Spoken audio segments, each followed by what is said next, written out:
Bonsoir chers étudiants, bonsoir à toutes les personnes qui nous suivent. On se revoit une fois de plus dans la continuité du module intitulé Gestion et organisation des réseaux de transport. Donc après les parties transport dans l'économie, emballage, étiquetage et marquage, on a fait le chapitre portant sur la révolution du conteneur. Ensuite, il y avait le plan d'emportage du conteneur. Par la suite, on a fait le chapitre intitulé là. Alors, on va essayer de faire une séance pratique pour vous montrer les plans de chargement, aussi bien pour les palettes que les plans d'emportage des conteneurs, comment ça va se passer. Dans le cours, il y avait un cas pratique qu'on va essayer de faire pour vous montrer ce qu'on appelait la matrice à 3 dimensions. Nous avions dit qu'avec la palette, les marchandises peuvent être chargées à plat, la plus grande surface est au sol, à champ, la surface intermédiaire au sol, et debout, la plus petite surface est au sol. Donc on peut les charger sens longueur comme sens largeur. De ce fait, à l'arrivée, on aura 6 positions. Maintenant, il va falloir choisir la position la plus optimale vous permettant de ranger le maximum de colis sans dépasser les contraintes, à savoir contraintes de hauteur, mais aussi la charge utile de la palette. Après la palettisation, maintenant, nous allons faire le plan d'emportage de charges palettisées dans des 20 pieds et dans des 40 pieds. Et pourquoi pas aussi après calculer ce qu'on appelle le frais de base, se basant sur la tarification box rate. Juste pour rappel, en transport maritime, il y a 3 sortes de tarification. Il y a ce qu'on appelle la tarification à l'UP pour les marchandises conventionnelles. UP veut dire unité payante, c'est la tonne ou le mètre cube supérieur à l'avantage du navire. Ensuite, il y a ce qu'on appelle la tarification à l'UP avec un minimum de perception. Et ce minimum de perception prouve que la marchandise est conteneurisée. Cette fois-ci, le fret de base, il va falloir le comparer avec le minimum de perception et on prendra la plus grande valeur comme étant le fret de base. Et enfin, la tarification à la boîte. Dans la tarification à la boîte, en anglais box rate, là-bas, c'est le conteneur qui est taxé suivant qu'on ait un 20 pieds ou bien qu'on ait un 40 pieds. Donc, le logisticien a intérêt à optimiser l'espace du conteneur pour utiliser le moins de conteneurs possible. Pourquoi? Parce que la tarification à la boîte coûte cher, bien sûr. D'accord. Donc, on va y aller pour notre cas pratique. Donc, dans le document court, il y a un cas pratique commençant par la société Europa Fine Food. Alors, nous avons une société qui est basée en Suède, la société Europa Fine Food, qui doit exporter des boissons non alcoolisées pour le compte de son client Africa Drink, qui est basé à Dakar. Alors, pour cette expédition, il a été prévu de passer par la voie maritime. L'armateur désigné n'est rien d'autre que la société danoise Max Lines, numéro 1 du transport maritime international. Alors, il doit assurer le transport, quittant le port de Göteborg en Suède pour le port de Dakar au Sénégal. Alors vous, en tant que praticien du commerce international, en tant que praticien du transport et de la logistique, on vous demande de faire l'étude de faisabilité en tenant compte des aspects techniques relatifs à cette expédition maritime internationale. D'accord. L'annexe 1 reprend les caractéristiques de la commande. Alors, nous avons 194 400 canettes à expédier, non alcoolisées, sur la base de fruits. D'accord. Les cartons sont regroupés, les canettes sont regroupées dans des cartons et les cartons sont chargés ou bien placés dans des palettes appelées Europalettes. D'accord. Pour un envoi en FCL, FCL désignant Full Container Load, un seul expéditeur pour un seul destinataire. D'accord. L'annexe 2, comme vous pouvez le voir toujours dans le document, toujours dans l'annexe 1, nous avons l'unité de conditionnement, poids d'un carton vide, poids brut d'une canette, dimension d'un carton. Ensuite, nous avons l'annexe 2 qui reprend les unités de transport intermodal. Là, nous avons le conteneur de 20 pieds, le conteneur de 40 pieds et la palette. Nous avons respectivement longueur, largeur, hauteur, charge utile et volume utile. D'accord. Ensuite, il y a une remarque. On dit, pour des contraintes techniques, la hauteur max de la palette chargée doit être inférieure ou égale à 2170 mm. Donc, qu'est-ce qu'on doit comprendre? On va lire d'abord la consigne. Alors, le travail à faire, on demande d'établir le plan de palettisation à plat, à champ, debout. Ensuite, de faire un choix optimal et pertinent tout en déterminant les caractéristiques d'une charge palettisée, à savoir le poids et la hauteur, ainsi que le nombre total de palettes à expédier. Ensuite, la deuxième question, on demande d'établir le plan d'emportage, aussi bien pour le 20 pieds que pour le 40 pieds.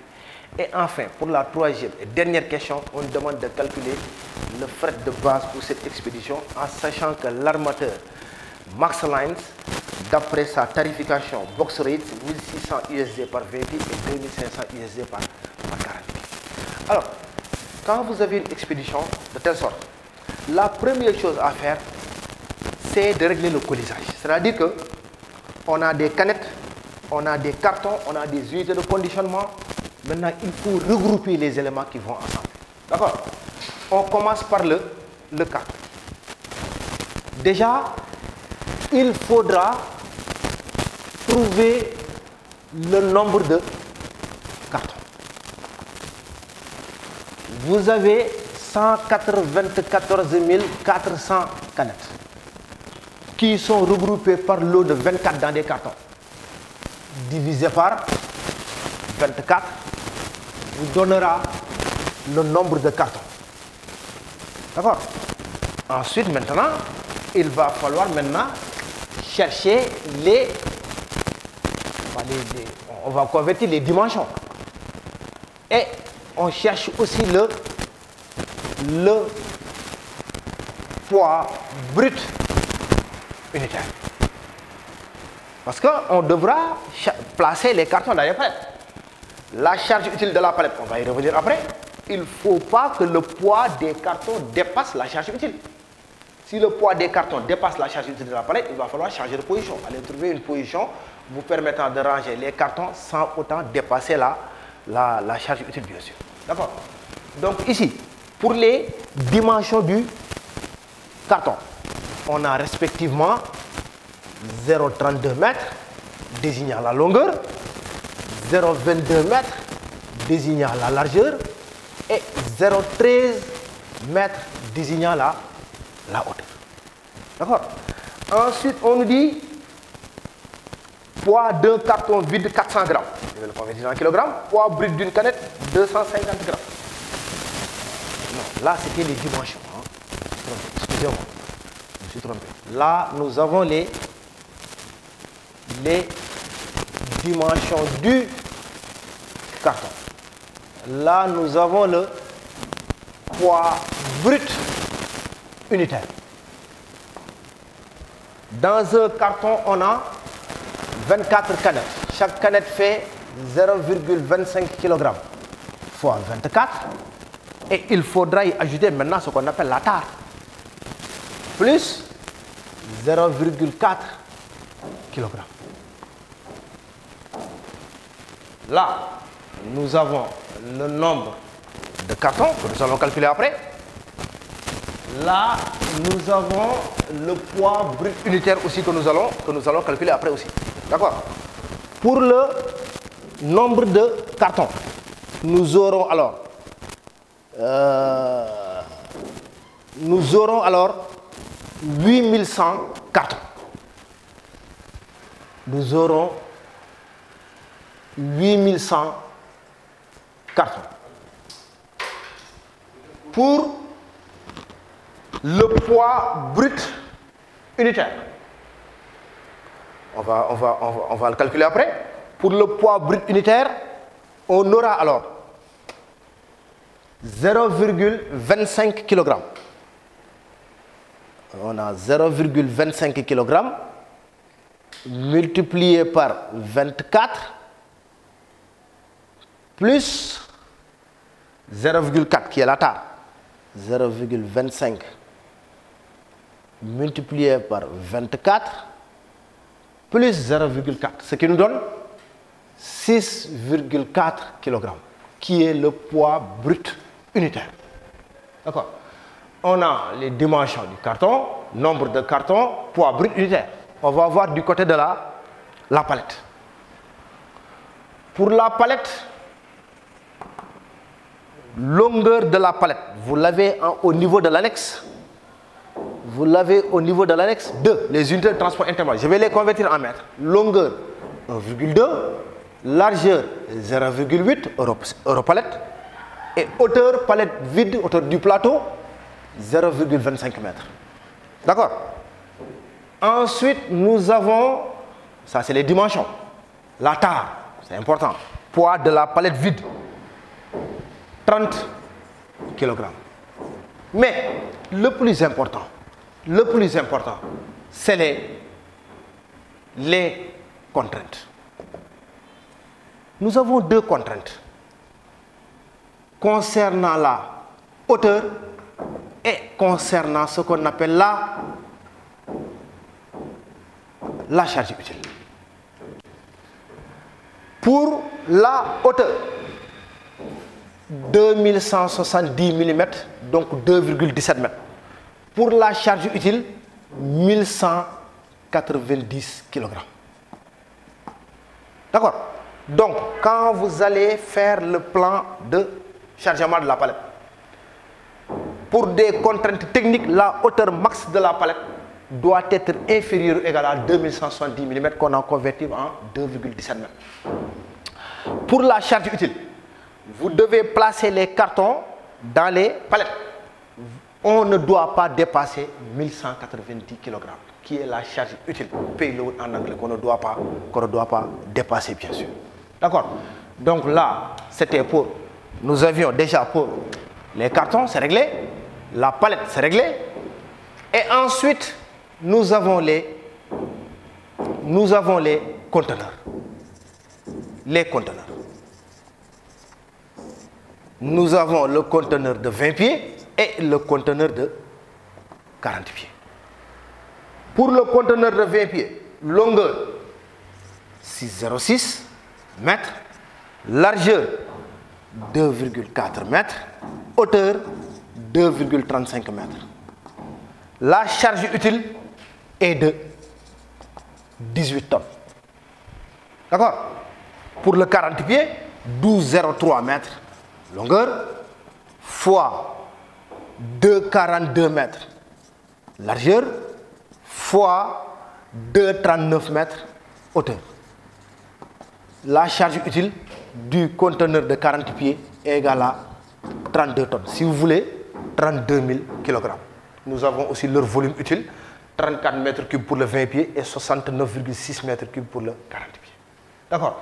C'est pourquoi j'ai l'habitude de dire aux étudiants, quand vous faites un plan de chargement ou bien un plan d'empotage, ayez toujours l'habitude de regrouper les éléments qui vont ensemble. Donc là, c'est clair pour les cartons, c'est clair pour la palette, mais aussi c'est clair pour le conteneur, bien sûr.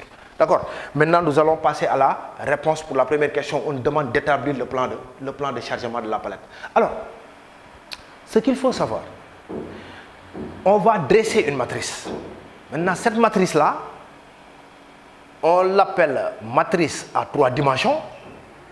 Ça va nous permettre quand même d'avoir les six positions une bonne fois, bien sûr. D'accord? Voilà. Ok, on va dresser la matrice. Maintenant, je pense qu'on a les informations nécessaires.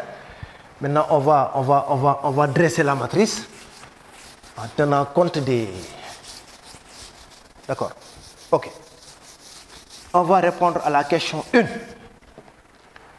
Question 1. Le plan de chargement de la palette.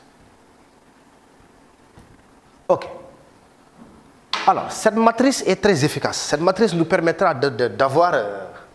je vais la dresser, comme ça. Ok. Voilà. Ok. Voilà. Je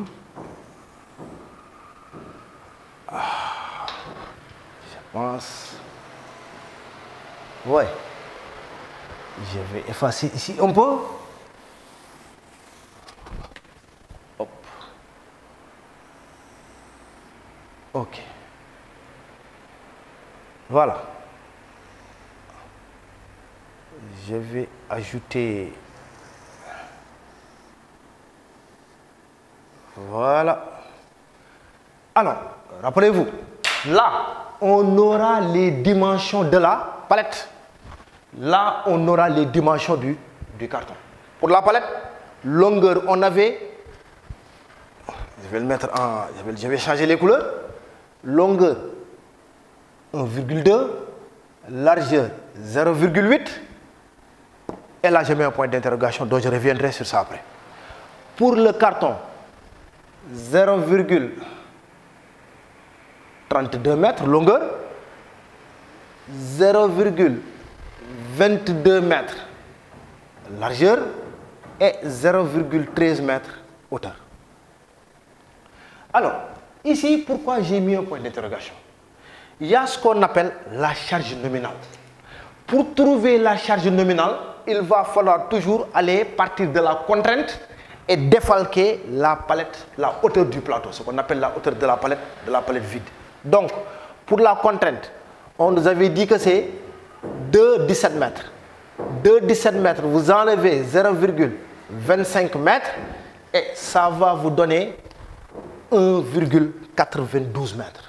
Donc là, on aura 1,92 mètres.